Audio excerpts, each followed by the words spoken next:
कक्षा 10वीं के छात्रों के लिए लेकर आया हूँ अर्धवार्षिक परीक्षा 2024-25 कक्षा 10वीं विषय हिंदी का पेपर, जो कि आपका अर्धवार्षिक परीक्षा का रियल पेपर है।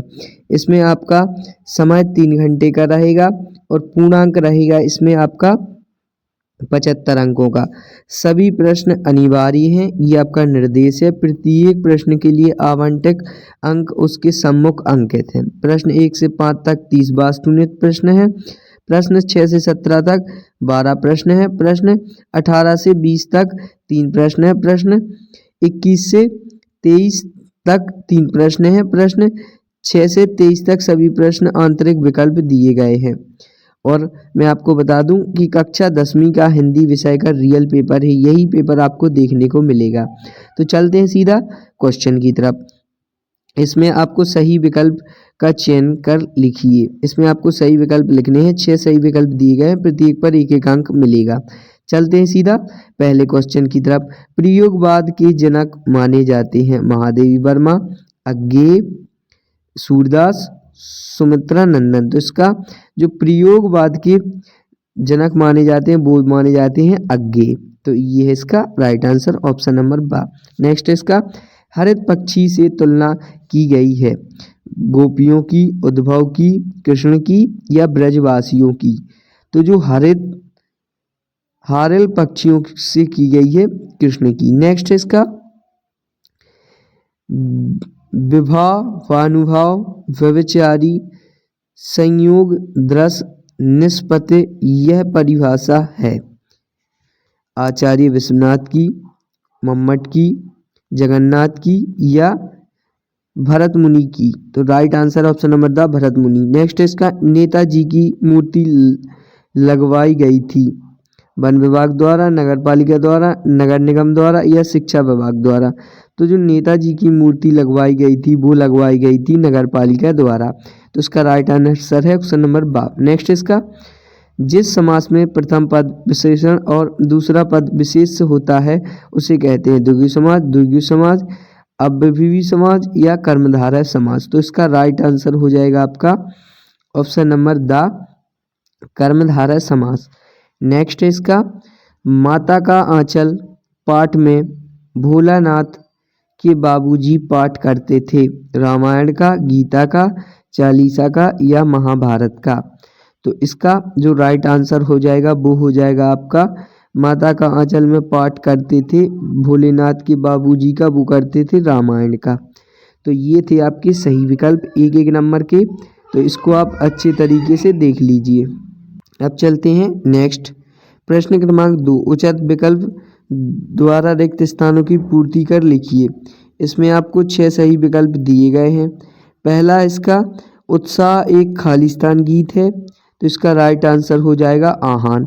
दूसरा है इसका भावों को उद्दीप्त करने वाले पदार्थ खालिस्तान कहलाते हैं, उद्दीपन। नेक्स्ट है इसका भाव प्रधान साहित्य को खालिस्तान कहते हैं, भाव प्रधान साहित्य को खालिस्तान कहते हैं, काव्य। नेक्स्ट है इसका बाल गोविंद भगत की प्रभातियाँ खालिस्तान मास से शुरू होती हैं, तो इसका जो राइट आंसर है वो हो जाएगा कार्तिक। नेक्स्ट है इसका खालिस्तान वाक्य से किसी कार्य के निरपेक्ष अर्थात ना होने का बोध होता है, उसे कहते हैं निषेधवाचक। नेक्स्ट है इसका ये हो गया। नेक्स्ट है इसका साना साना हाथ जोड़ी पाठ गद्य की खालिस्तान विधा में लिखा गया है, तो इसका जो हो जाएगा वो हो जाएगा आपका यात्रा बिंदात। तो ये थे आपकी खालिस्तान, इसको आप अच्छी तरीके से कर लेना। नेक्स्ट है इसका प्रश्न क्रमांक 3। निम्नलिखित कथनों के समक्ष सत्य या असत्य लिखिए। ये आपके 6 दिए गए हैं। पहला है इसका वीर व्यक्ति अपनी प्रशंसा स्वयं करते हैं, ये आपका असत्य हो जाएगा। दूसरा है इसका हास्य काव्य में अभिनव तत्व प्रधान होता है, तो ये आपका हो जाएगा, ये आपका सत्य हो जाएगा। नेक्स्ट है इसका नाटक गद्य की गौण विधा में आता है, तो ये आपका असत्य हो जाएगा। नेक्स्ट है इसका लखनऊ का बात खड़िया प्रसिद्ध है, तो ये भी आपका सत्य हो जाएगा। नेक्स्ट है इसका शब्द शक्ति के 3 प्रकार होते हैं, ये भी आपका सत्य है। नेक्स्ट, लेखक अग्रय मनोविज्ञान के विद्यार्थी थे, ये भी आपका सत्य है। तो ये सत्य असत्य हो गए आपके, इसको भी देख लीजिए। प्रश्न क्रमांक 4, सही जोड़ी मिलानकर लिखिए। स्तंभ आ और स्तंभ बा से आपको सही जोड़ी मिलानी है। पहले की आपकी सही जोड़ी हो जाएगी घा, सप्ताह के दिन। दूसरे की आपकी सही जोड़ी हो जाएगी अनव्यक्ति अलंकार। तीसरे की आपकी सही जोड़ी हो जाएगी अल्पज्ञ। चौथे की आपकी सही जोड़ी हो जाएगी कहावत। पांचवें की आपकी सही जोड़ी हो जाएगी, वो हो जाएगी आपकी, पांचवें की सही जोड़ी हो जाएगी शब्द ध्वनि।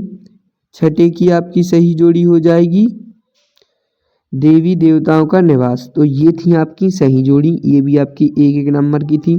अब चलते हैं नेक्स्ट, निम्नलिखित प्रश्नों के उत्तर एक वाक्य में लिखिए। जयशंकर प्रसाद आत्मकथा कविता किस पत्रिका से प्रकाशित हुई थी? वो हुई थी आपकी हंस पत्रिका से। नेक्स्ट, इसका अनुभव किसे कहते हैं? अनुभव किसे कहते हैं? दूसरा, संस्कृति निबंध हम किससे टकराने की प्रेरणा देता है? तो वो हो जाएगा आपका कठिन। नेक्स्ट, इसका कठिन परिस्थितियों से।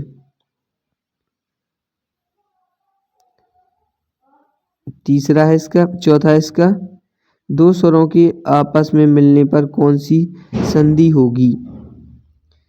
वो होगी आपकी स्वर संधि। नेक्स्ट है इसका, भोलानाथ और उसके साथी अमोलों को घिसकर क्या बजाते थे?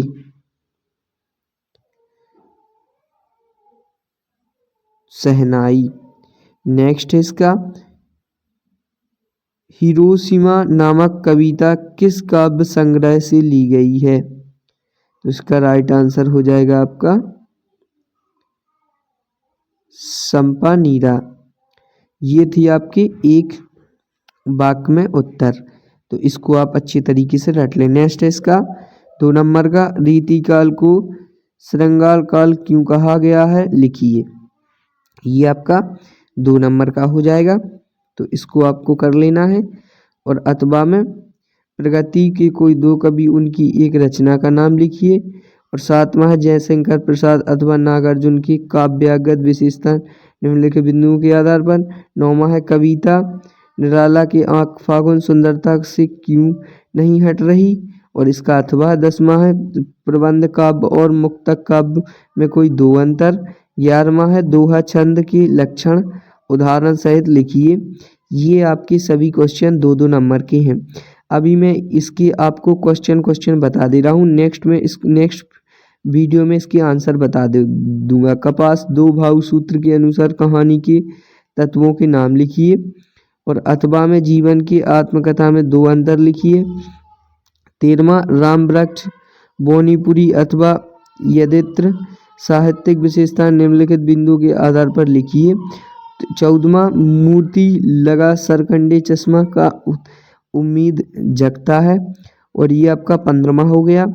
ये आपका 16वां 17वां 18वां। तो ये हैं आपके क्वेश्चन। यही क्वेश्चन 100% आपका यही पेपर आने वाला है, तो जल्दी जल्दी इसको रट लीजिए, आप स्क्रीनशॉट ले लीजिए। इस वीडियो में मैंने इन क्वेश्चनों के आंसर अभी डाले नहीं हैं। नेक्स्ट वीडियो जब मैं बनाऊंगा तो इसके पूरे आंसर आपको उत्तर सहित फुल सॉल्यूशन देकर जाऊंगा। तो अगर आप इस चैनल पर नए हैं तो इस चैनल को सब्सक्राइब भी कर लें। ये है आपका प्रश्न क्रमांक 16 का अथवा, इसको भी आप कर लीजिए। ये आपका प्रश्न क्रमांक 17, कभी श्वेत तो कभी रंगीन पताकाओं का फहरान ही अलग अलग अवसरों की ओर संकेत करता है। ये 18, निम्नलिखित काव्यांश का संदर्भ प्रसंग सहित भावार्थ लिखिए। ये आपका 18वां हो गया, इसको भी आप कर लीजिए। ये आपका 3 नंबर का हो जाएगा, इसको भी आप अच्छी तरीके से रट लीजिए। ये आपका प्रश्न क्रमांक 18 का अथवा तो इसको भी देख लीजिए। ये आपका प्रश्न क्रमांक 19, निम्नलिखित गद्यांश की संदर्भ प्रसंग सहित व्याख्या लिखिए। ये भी आपका 3 नंबर का रहेगा, तो इसको भी आप देख लीजिए क्योंकि ये काफ़ी ज़्यादा इम्पोर्टेंट पेपर है आपका, यही पेपर देखने को मिलेगा। ये आपका प्रश्न क्रमांक 19 का अथवा ये आपका प्रश्न क्रमांक 20, अगरबत्ती विक्रय हेतु एक विज्ञापन तैयार कीजिए। ये भी 3 नंबर का है। 21 है इसका, निम्नलिखित अपठित गद्यांश अथवा गद्यांश को पढ़ते हुए पूछे प्रश्नों के उत्तर दीजिए। ये आपका 22वां हो गया, 21वां का अथवा 22वां हो गया, 23वां हो गया। इसको भी आप देख लीजिए अच्छी तरीके से। ये आपके 4 नंबर के हैं, 22 और 23। वीडियो के अंत तक देखने के लिए धन्यवाद। अगर वीडियो अच्छी लगी तो लाइक कमेंट शेयर जरूर करें और नेक्स्ट वीडियो में आपको इसके सभी क्वेश्चन के आंसर में डाल दूंगा। तो वीडियो के अंत तक देखने के लिए धन्यवाद। लाइक कमेंट शेयर जरूर करें।